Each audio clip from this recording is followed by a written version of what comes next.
Hey, everybody. Thanks so much for joining us right here on The Right View Ladies Tea. We've got some great ladies here tonight to spill the tea with us, joined by the host of The Reaction with Chrissy Clark, of course, Chrissy Clark, and host of The Liz Wheeler Show. Can you guess her name? It's Liz Wheeler. Liz and Chrissy, welcome back to The Right View Ladies Tea. We all saw, I think, last week, the really tragic situation that happened with this submarine that went down to kind of view the Titanic wreckage. It was obviously something people were really focused on. There was a lot of news coverage. It's called the Titan. This all kind of started and came to, people's attention on Sunday, a week ago. And it's interesting because we didn't get any resolution on that whole Titan situation. We didn't really know what had happened until Thursday of that week. So we had quite a bit of time to talk about it, to get experts on, to talk about the air supply, how much they would have, were they running out, could they be found, could they be saved? Turns out that the United States Navy, at likely the moment that this Titan sub imploded, which is apparently what happened to it, they had some sort of an audio signal that they picked up. They said it was an anomaly consistent with an implosion or explosion in the general vicinity of where the Titan was operating when communications were lost. So Chrissy, we all paid a lot of attention to that. This information from the Navy, they had pretty much the moment that this submarine imploded. And for some reason, we weren't told about it till Thursday that following week. A lot of people, maybe you would call some of us conspiracy theorists, believe that potentially it was to distract us from what was happening with the Biden family, and particularly with Hunter Biden and his charges that were finally 5 years later, brought forward against Hunter for his gun license and for his tax evasion. What did you make of the timing of all that? Were you surprised, Chrissy, that it took them several days to tell us what they knew on Sunday of that week, apparently at the moment that this all happened? Well, I know two things for a fact. One, the excuse that they're using is that they wanted to be able to not impede the existing search and rescue mission that was at hand. So they didn't want to say that they had found an implosion and not have the investigation be as thorough as possible. Second, I know that the federal government of our country, of Canada, of all the countries that were involved in this search and rescue mission, they love to spend hundreds of thousands, if not millions of dollars whenever they feel like it. And this was yet another example in time when they could do that. So with those two things being true, I don't know if I completely buy into it, but come on, you got to notice that the timing of it is a little conspicuous. I think so. Liz, I just can't imagine that. Even if you wanted to continue, and of course, if there was any hope that there was life that was still down there, that somebody was alive, that you could rescue somebody, of course, they're going to continue on a mission to, a search and rescue mission, so to speak. But the fact that none of us knew about that, it just adds, even if it wasn't intentional, it just adds to people being like, oh, you can't trust anything the government tells you. They knew about it. Yeah, I mean, maybe you'll have to chalk me up as one of the conspiracy theorists, because when we first heard the announcement that the U.S. Navy had detected they said it was highly classified U.S. Navy sonar that had picked up this implosion, but didn't tell us about it for 3 days, as everyone was sitting around like, oh, there's 10 hours of oxygen left. There's 9 hours. There's 8 hours. Are these people going to survive? We're all like imagining these people trapped in this submersible, getting dark, getting cold, maybe getting hypothermia. I mean, it's awful. This brings out actually the best in humanity, because we all so much are rooting for these lives to be saved, right? And so my first reaction when I heard the U.S. Navy say we detected this via highly classified sonar, I was like, well, why couldn't you tell us that 3 days ago? If it was highly classified, then why are you telling us now? right? Like what's the difference? And like, we all know you have a highly classified sonar system. We all know that you can detect stuff. Good for you. But if you couldn't tell us a couple days ago because it was highly classified, why can you tell us now? The reason for that does seem pretty obvious. I mean, the Democrats are very corrupt and they're very complex in their corruption, but they also know how to manipulate human nature in a very simple way. Look at this shiny object. Look at that squirrel, and you won't be looking at Hunter smoking his crack pipe and getting away with tax evasion and not paying all this money. What was it? $200,000 in addition to the text message he sent to his Chinese business partner that showed that he was shaking them down for money that he got just a couple days after he said, my father's sitting right next to me. You better pay us off. Of course, it's distraction. Yeah, I mean, never let a good crisis go to waste. Speaking of, let me just read that. For anyone who hasn't yet heard about this, here you go. Because if you wondered, well, why is it that people really believe that there was something nefarious going on with the Biden family? Why do people think that Joe and Hunter were working together? Here's a WhatsApp message from Hunter Biden to his somebody within the Chinese government or a Chinese official of some variety. He says, I am sitting here with my father, and we would like to understand why the commitment made has not been fulfilled. Again, all you need is the first line. I am sitting here with my father. We know who that is. It's Joe Biden. Tell the director that I would like to resolve this now before it gets out of hand. And now means tonight. Hunter Biden means business when he tells you something. And Z, if I get a call or text from anyone involved in this other than you, Zhang, or the chairman, I will make certain that between the man sitting next to me, again, Joe Biden, and every person he knows, we know who else he knows. He knows Barack Obama, the president of the United States, apparently. Maybe at this time, I forget exactly when this happened, but nonetheless, my ability to forever hold a grudge that you will regret not following my direction. I am sitting here waiting for the call with my father. He needed to say that 3 times, Chrissy, to make sure we all knew that he meant business and that he was sitting there next to Joe Biden. So the idea that Joe Biden doesn't know anything about the finances of Hunter Biden, he doesn't know anything about the overseas business dealings of Hunter Biden, which he has told us time and time again. How many times was he questioned about this during the 2020 campaign? And Joe Biden was very, very emphatic about the fact that he had nothing to do with any of this information. And yet we know that he did. Yet we know that apparently, according to Hunter Biden, he was sitting right next to him while he was typing out this WhatsApp message. When the White House, by the way, Chrissy, was questioned about this, and they're like, is there going to be any change in what Joe Biden says that he claims he had nothing to do with Hunter's overseas business dealings? The White House would like you to believe that Hunter Biden was such a troubled individual at this time. He didn't know which way was up. He didn't know the left from the right. He didn't know up or down. And this is a troubled person writing out this message. So the idea that he's actually sitting there with Joe Biden and that Joe Biden knows anything about this, we're just supposed to believe, according to the White House now, we should just chalk that up to a troubled individual who's on a lot of drugs. Well, I think the most empathetic way to look at this that would be even somewhat good for the current administration is that Hunter Biden was sitting there texting with his dad in the room, but his dad was not aware of what he was texting, right? That's the most generous view that you can have of this situation. Simultaneously, you have Joe Biden insisting that his son did nothing wrong, while he's clearly given up the fact that his son was influencing. He was utilizing the fact that his father was the vice president, had access to the president of the United States, or I believe at the time of the text messages, the former vice president and the former president of the United States, and that he had access to these people who could wield power and influence over these Chinese Communist Party members. And that's essentially what was happening, but Joe Biden was denying that. So even if you give this the most generous lens, you still come to the same conclusion that Joe Biden was lying.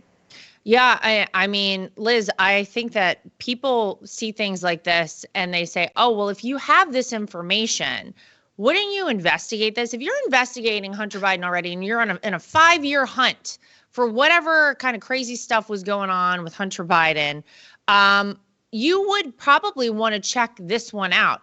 And actually, there was an IRS whistleblower who came forward. His name was Gary Shapley, 14 years at the IRS. And he kind of flagged this as a big problem because apparently when they got access to this WhatsApp message, and PS, anybody out there who thinks that you go on like WhatsApp and nobody can find out what you say, okay, yeah, right. Like it's all out there. I believe that they're spying on all of us all the time. They're probably listening to us right this very moment.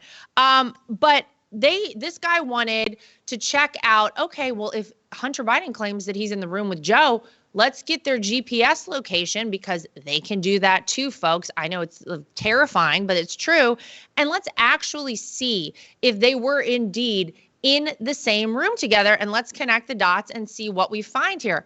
Well, wait a minute. We don't want to unravel too much, Liz, because we might get into some stuff that would upset the American people quite a bit. Apparently, he asked to GPS locate them. The prosecutor on this case said, we're not doing that. Absolutely not. We don't want to check that out. Why in the heck, Liz, would you not want to figure this one out if this could, because this could be a very big deal if indeed they were in the same room. And now you have reason to possibly go to Joe Biden and say, what was going on here? What were you guys promising them? What was the situation with China? And why is it that you were so upset and your son Hunter was so upset? Why wouldn't they want to pursue something like that? Very interesting.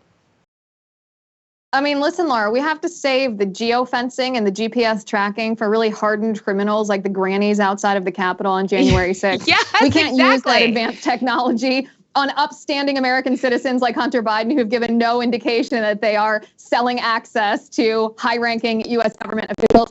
I want to go back to something that Chrissy said before when she was addressing Hunter Biden's addiction. I don't know if this struck anybody else, but I find the way that the White House is handling this, their messaging, their narrative, blaming Hunter's addiction and essentially saying, well, Hunter might have been lying because he suffered this addiction. Maybe he actually wasn't near Joe Biden. This is so insulting to anybody who has ever suffered an addiction and to anybody who has ever had a family member or a loved one who has suffered an addiction. An addiction is a bad thing, right? It's unhealthy, it's dangerous, it leads to death, it can lead to violence. But just because you are suffering an addiction does not automatically mean that you become a traitor, that you sell out the United States of America to the Chinese communists for big fat payouts like $5.1 million in your bank account a couple of weeks after you send this text that was released by the IRS whistleblower. I find that to be so it's remarkable to me that Democrats who always tell us to act with compassion towards any marginalized community are ignoring the fact that the White House has slandered an entire cohort of people suffering from addiction in our country. They don't care whatsoever. The second part of this that strikes me is the real scandal here. And I know this sounds a little hyperbolic, isn't actually that the Biden family is a criminal cartel. A lot of political families are corrupt. This is bad, it's wrong, it's immoral, we should hold them accountable. But think about the Clinton family, very corrupt. Think about the McConnell family, very corrupt. The Biden family's corrupt, and we've known that they were corrupt for a very long time. The actual scandal here is the Department of Justice. It's right. Merrick Garland and his underlings at the FBI who knew about this and did nothing about it. That means, Laura, we're not living in a nation of laws anymore. We are not living in a nation that is governed by statutes on our books that were democratically passed. Right? We are living in a nation governed by oligarchs. We're no better than Russia if Merrick Garland can choose not to prosecute Hunter for really serious, really dangerous crimes just because his father is Joe Biden and Joe Biden is a Democrat. Yeah. And by the way, thank you for bringing up the Attorney General, Merrick Garland, who, by the way, let's not forget, this guy was almost on the Supreme Court. And you look at some of the things he's done, and I'm like, what a bullet we dodged there as a country, because, wow. This guy clearly had an agenda from the jump. So twice the DOJ was prevented from bringing stronger charges against Hunter Biden in this situation. AG Garland refused to name a special counsel for this particular situation, which could have provided people with a little more assurance that rules were being followed and that the equal application of the law was actually happening here. He didn't do that. The IRS recommended charges against Hunter Biden that Merrick Garland just completely discounted and said, we're not going to go there. You couldn't even ask, apparently in this investigation, Joe Biden if he was indeed the big guy. We know that's sort of a big deal because the big guy got 10%. That was via the assistant U.S. attorney, Leslie Wolf, who also cautioned against searching Joe Biden's Delaware home to investigate this case because it might be, and I'm not even kidding, bad optics. I mean, this stuff is very, very third world. It's very Banana Republic feeling. And I agree that is indeed probably the biggest takeaway from all of this for us, because if we really cannot trust one of our fundamental institutions like the Department of Justice, how on earth do we continue functioning as the United States of America? I want to go back real quick, though, because, and not to harp on this situation, but I think it's important. They're telling us at the White House that we shouldn't even believe any of this because Hunter Biden was too cracked out of his mind to understand what was going on. This guy was just loop-de-loop, and like, we shouldn't even take any of this seriously. In some ways, I kind of feel like that's the same excuse they're about to use for Joe Biden on a whole host of fronts. Because we know, I mean, seriously, we know this guy doesn't know what's going on half the time. He gets lost. He can barely walk up or down a set of stairs. He's fallen over on his bike. He can't complete sentences. And I've been trying to figure out, okay, how is it that they're going to get through this election cycle with Joe Biden as their candidate? And I still come back to the idea that, like, there's no way they can actually run Joe Biden. 3/4 of Americans feel like this country is on the wrong track. We all know how much worse off our lives are since this guy has been president. No one takes him seriously around the world, allies or enemies. It's a bad situation, and they know it. So in some ways, I kind of feel like they're going to be like, look, you know, a lot of what's happened has to do with the fact that old Joe, he's just, you know what, he kind of lost it. We're going to invoke the 25th Amendment. We're going to just slip somebody new in the door. Chrissy, is that insane of me to think? I see the way they're dealing with this Hunter situation. I'm like, maybe they're going to use the same playbook for Joe Biden. I don't know what they're going to do because they can't seriously run Joe Biden for president again. I think two things. First off, I think that while you say, yes, Joe Biden seems to have a historical problem of battling the stairs and sandbags, his alternative, Kamala Harris, has an eternal battle with the English language. So it's really going to be difficult. Secondary, I just don't think that the secondary players in the Biden family, namely Jill Biden or Dr. Jill Biden, whatever she wants to go by, Jill, I don't think those people are ready to give up the power and the money and the advantages that come with being in this position. And even if it is on borderline elder abuse to have Joe Biden in this position, I don't think the Biden family writ large is ready to be removed from that position. So I don't think they're going to take themselves out of the running.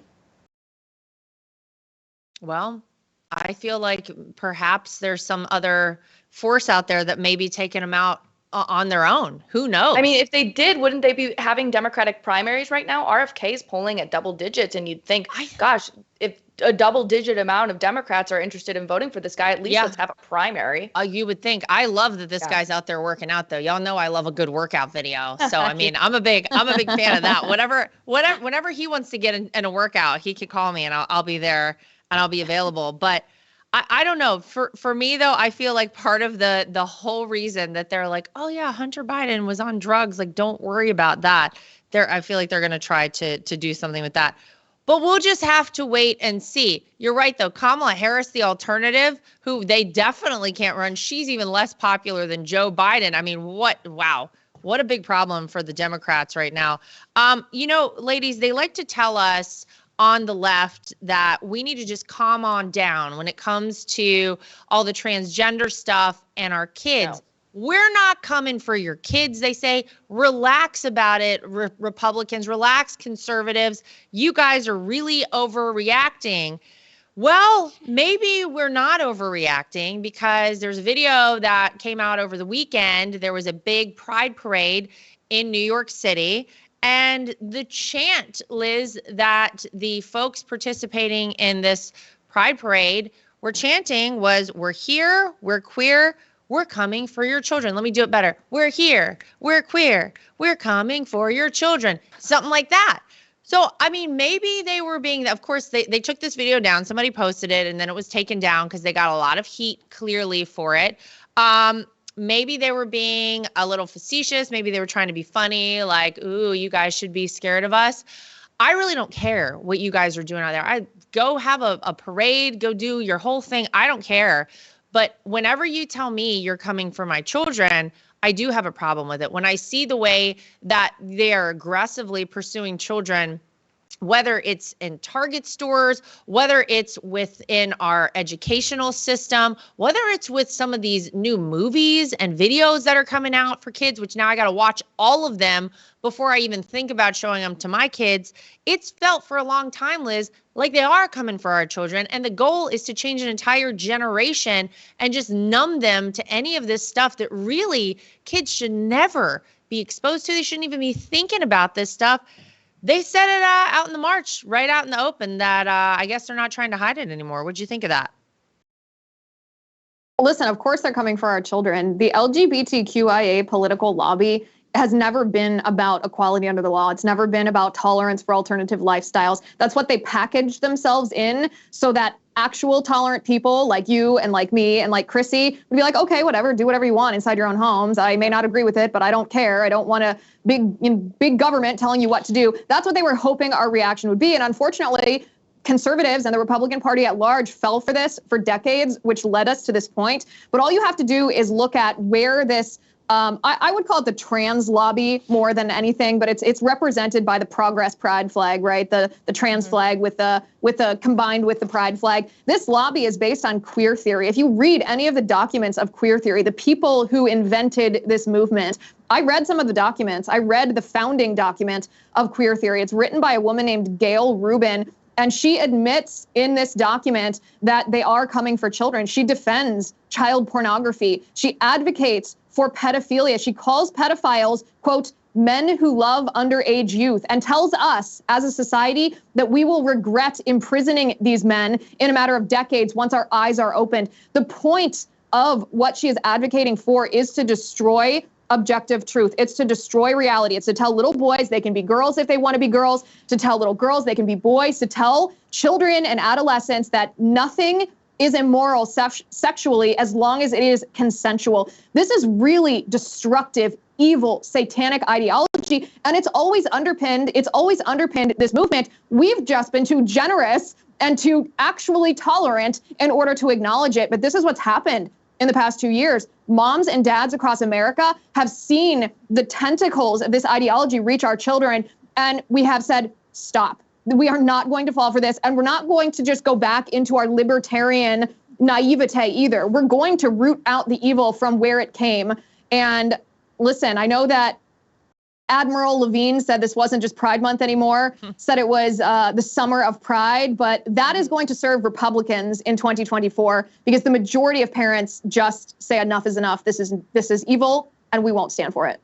Yeah, I mean, Chrissy, there are certainly some parents who love pushing this kind of crazy stuff on their kids. Yeah. Like there is some like virtue signaling bank account of sorts that some of these people feel like that really gets them like major points. If they're like, oh, my kid is this, my kid is that, let's give them a label. They're this, oh, well, mine is this, that. I mean, that's honestly, I can't think of something more sick and disgusting than just not, you're supposed to let these kids be kids. You're supposed to let these kids be, out and playing in a playground and just doing kid stuff because they grow up too fast as it is. We've got the internet, we've got social media. Let them be, I don't want to use the word, I don't even know what word I'm looking for, but just let them be kids. That's what we're supposed to be doing for them. But all this stuff is just jammed down our throats constantly. What did you think of this situation? I'm trying to give people the benefit of the doubt and be like, oh, well, maybe they were joking about it. I don't know. Why would you be out there chanting something like this? No, it's a fact. We were in church yesterday talking about our next generation of students that are going through just all of our different kids programs at the church, and they were giving us statistics on the current generation, noting that kids are being exposed to pornography. Common age, like the median age for kids being exposed to pornography now is 8 to 9 old, and the most likely place to have access to that pornography is in public schools. This is a fact. God. It's disgusting, but that is where it's happening. So it's not a chant. It's not something funny. It is reality that we are living in that can be backed up by facts. Wow. I mean, I look at my kids all the time. I guess the word I'm looking for is innocence. Let them exist in innocence, because that's what they're supposed to do. My kids are 3 and 5. And I start thinking about, because I hear stories from friends of mine who have older kids or older nieces and nephews, and some of the stuff that these kids are doing at like even 10, 11, 12 years old.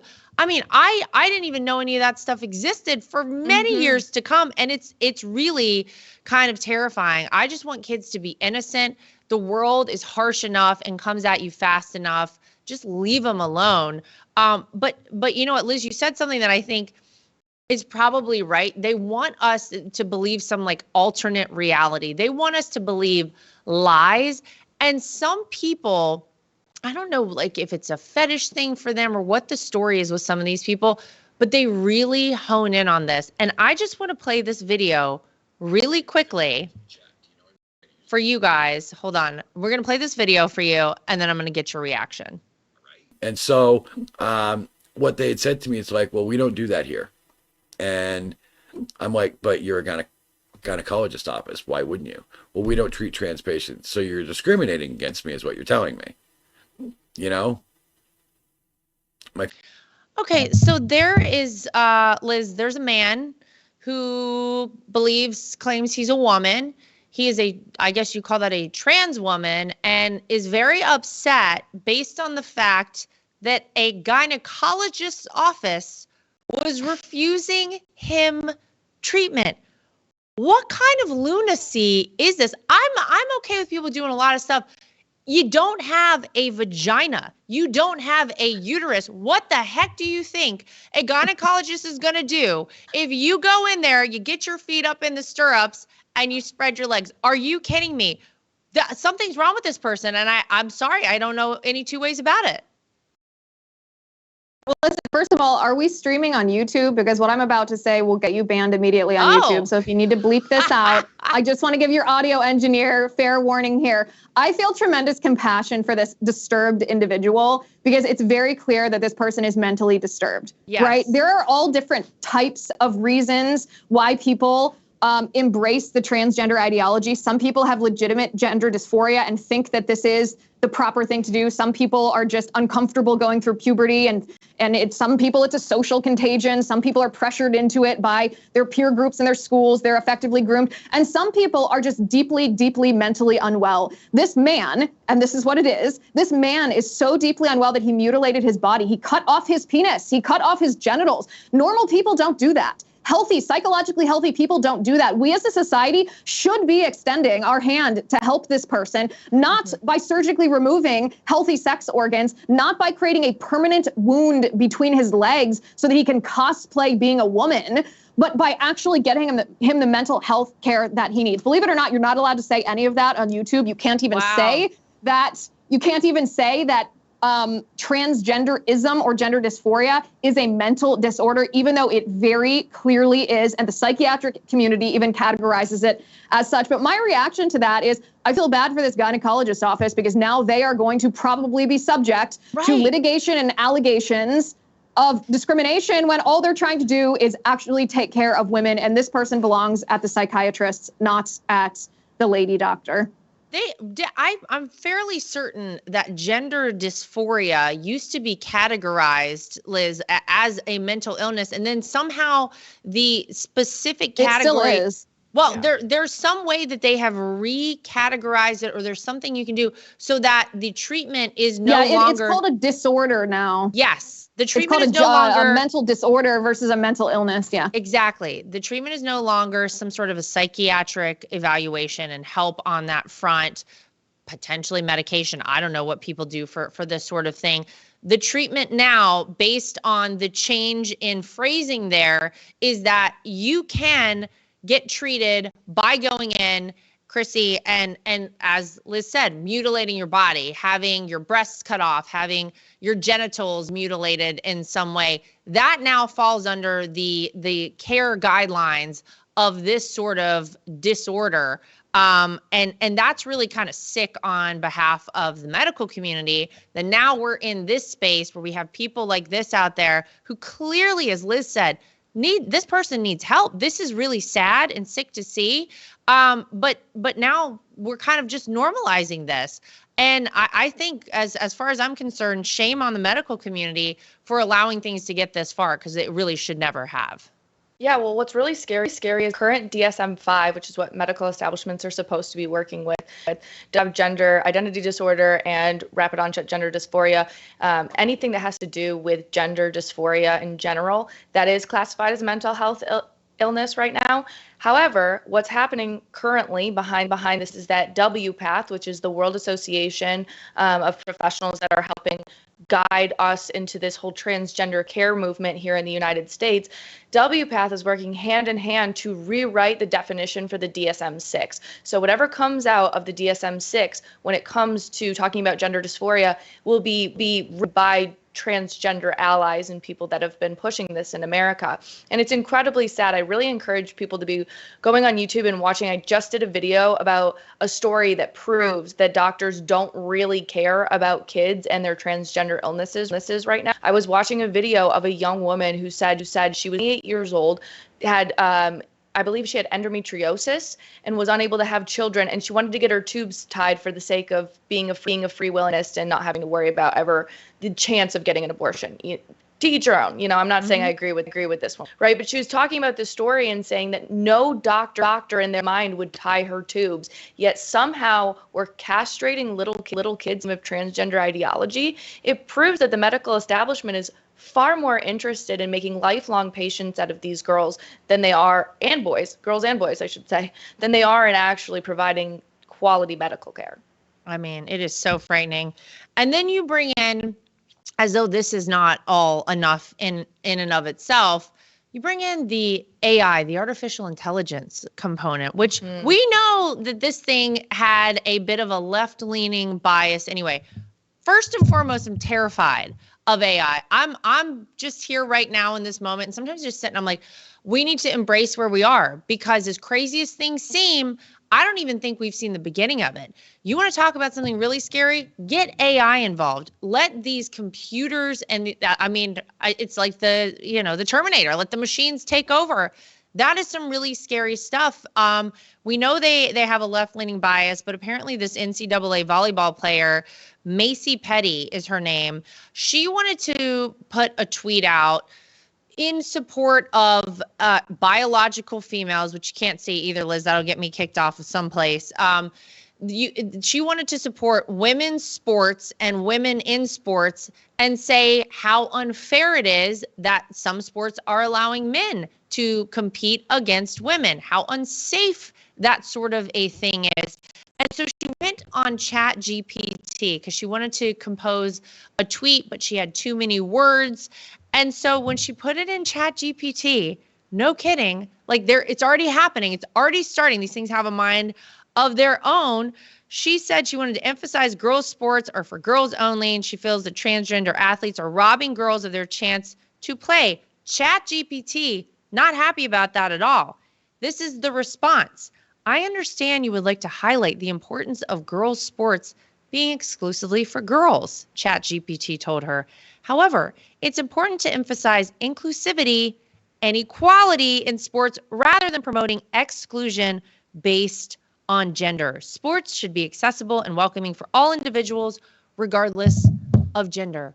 What the heck is going on? Now we are being lectured by artificial intelligence that if you think that women's sports are for women only, there's something wrong with you. Liz, this is crazy.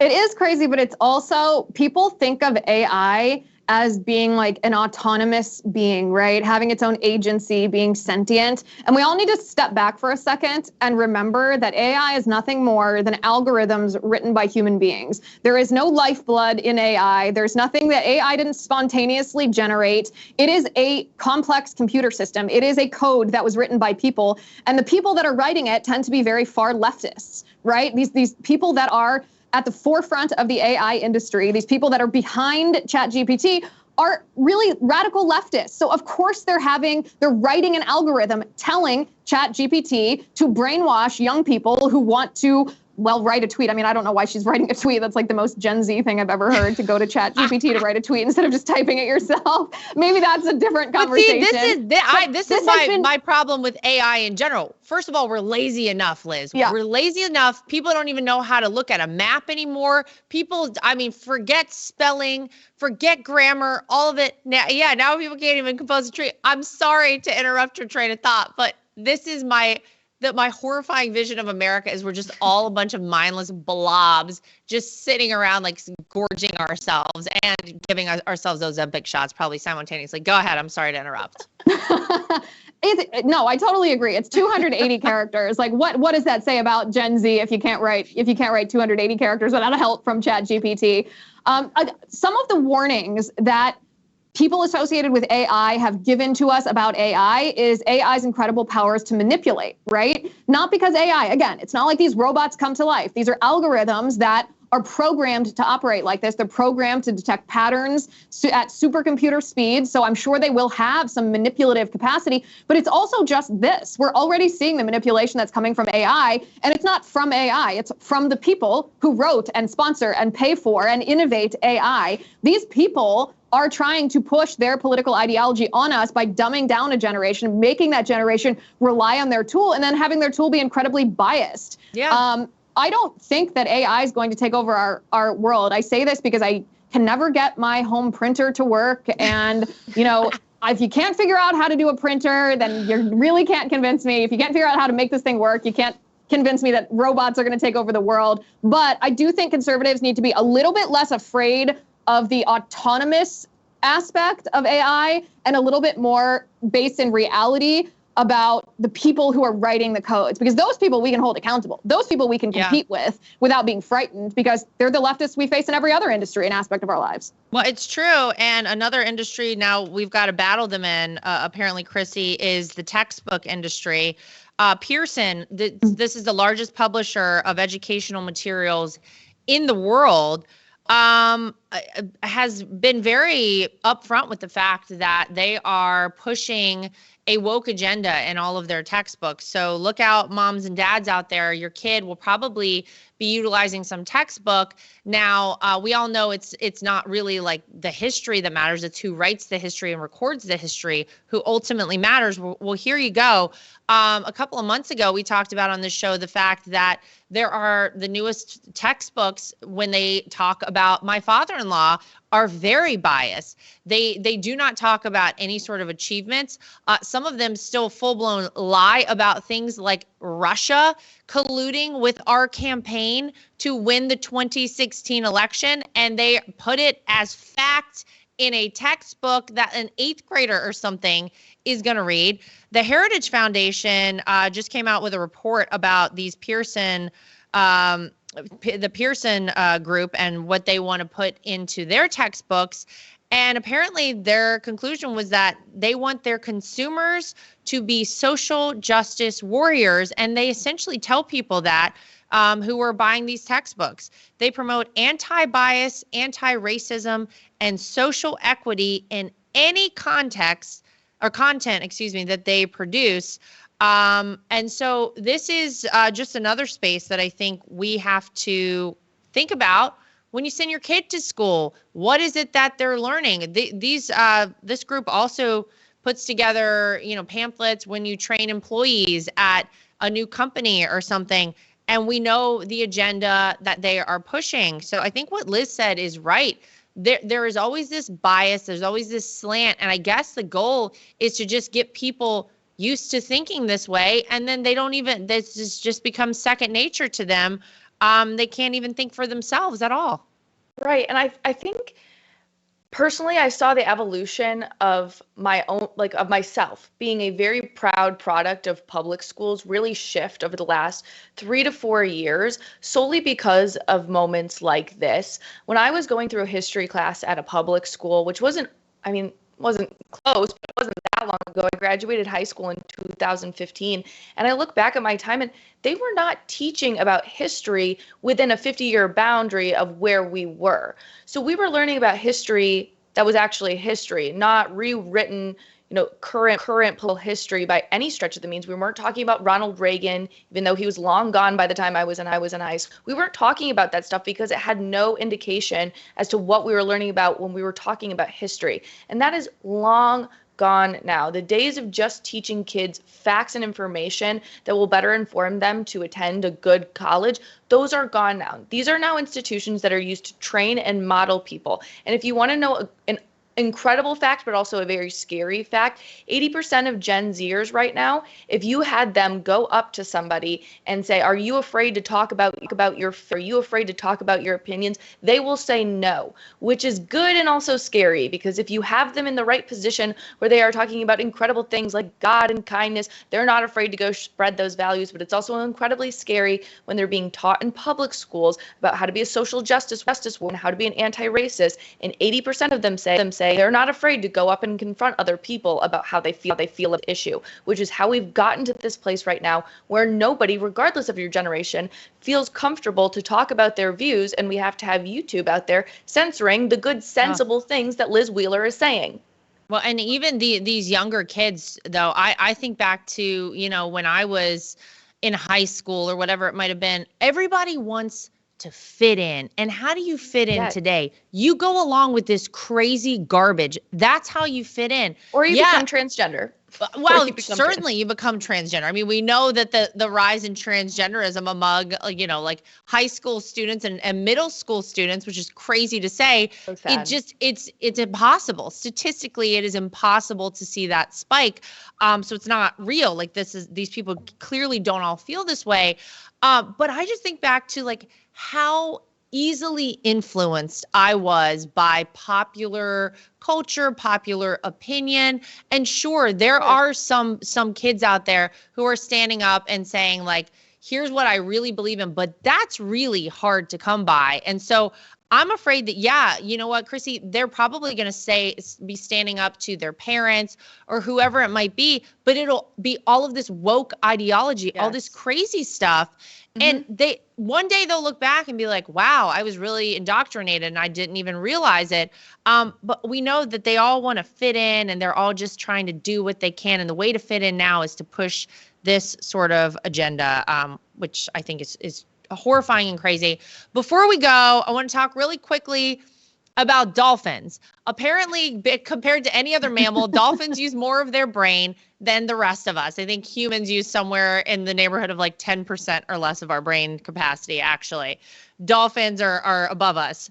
I did not know this. My husband and I were talking about this recently. Russia is using dolphins in the Black Sea to help guard their fleet right now based on the conflict between Russia and Ukraine. And these dolphins are very, very smart. They're very easy to train. And apparently they are very highly skilled.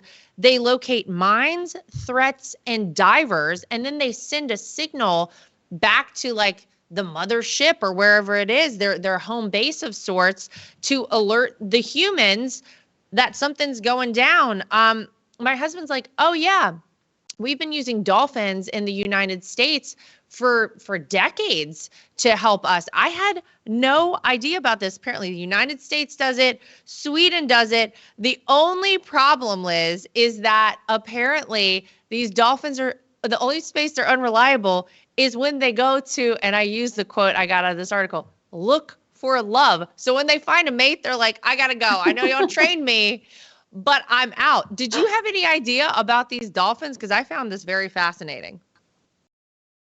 Yeah, I actually knew about this. So there's a classified United States Navy program that uses dolphins to detect explosives under the water. And I don't know if it's classified because PETA doesn't like the idea of what happens to the dolphin if they do detect a live explosive and something goes wrong, or whether this is just not something that they want our enemies to know. I've actually seen it on a military base before. It's pretty cool. Wow. It's a good way, actually, of using an intelligent mammal while also respecting the dignity of human life and trying to minimize the risk of human life. But yeah, I had the same reaction when I first heard about it. I was like, really? We do this? We send dolphins as our first line of defense here? But apparently it's pretty effective. Yeah, Chrissy, I mean, I'm all about it. I have a lot of respect for any sort of, first of all, any military member, I'll say that. And I love the dogs. I think that was one of the most upsetting things, other than, of course, the human casualties and the people we left behind in Afghanistan, was to see our military dogs left there by the Biden administration's horrific exit from Afghanistan. I just didn't know about these dolphins, and now I kind of feel like maybe I got into the wrong line of business. Maybe I should have been one of these dolphin trainers. I think this is incredible, and it's another way that I feel like, man, you don't know what you don't know, and we don't know a lot. Yeah, it's so cool that they can be revolutionized because they are so intelligent. Yet it's so unique. I had not heard anything about it, but I loved the insight that these dolphins, like the second, I guess the dolphin gets horny and it runs away. Like, that is peak comedy to me. I don't think it gets better than that, but I mean, they're in Russia, so what are they going to do? See Vladimir Putin and go running? I don't think that's going to happen. So the dolphins should be safe to be doing their job there. Apparently in 2013, 2/3 of Russia's military dolphins just kind of like hit the road, and they were like, you know what? Good luck to you guys. I said, there's like a hot chick over here, so I'm out. But I think it's great. I love it. I love that the dolphins are out there. I just hope these dolphins all stay safe in the conflict between Russia and Ukraine. Of course, we don't want any dolphins harmed, of course. Chrissy and Liz, that'll do it for us today. Ladies Tea here at the Right View. Thank you both for joining us. Thank you to everyone at home. As always, make sure you like, subscribe, share, and follow. And we will see you back here next time for more of The Right View.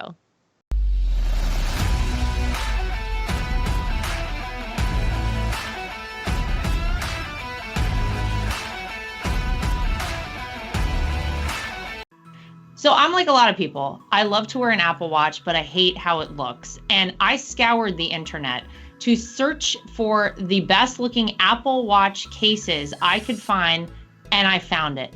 goldandcherry.com. They have absolutely beautiful watches, as you can see here. Everything is waterproof. Everything looks good with different outfits. You can get sporty, you can get fancy, but they are great quality, made out of Delaware in the United States of America. And they have been kind enough to give me a promo code that I can share with you if you want to get your hands on one of these as well. It's Lara T, L-A-R-A-T is the promo code to get yourself a discount at goldandcherry.com. And not only do they make Apple Watch cases, they also make great products for iPads and iPhones, keyboards, your desktop, everything you could possibly need. goldandcherry.com. Use promo code LARAT so you can get yourself one of these today too. At The Right View, we're very proud of the fact that we are independent. We get to say everything that we think and everything that we feel. We have no woke companies guiding us or telling us what we can and cannot say. We are always going to shoot you straight and give you the facts as we know them. And that's why it's important to support independent outlets like The Right View. My name is Lara Trump, and I think Mike Lindell is a patriot.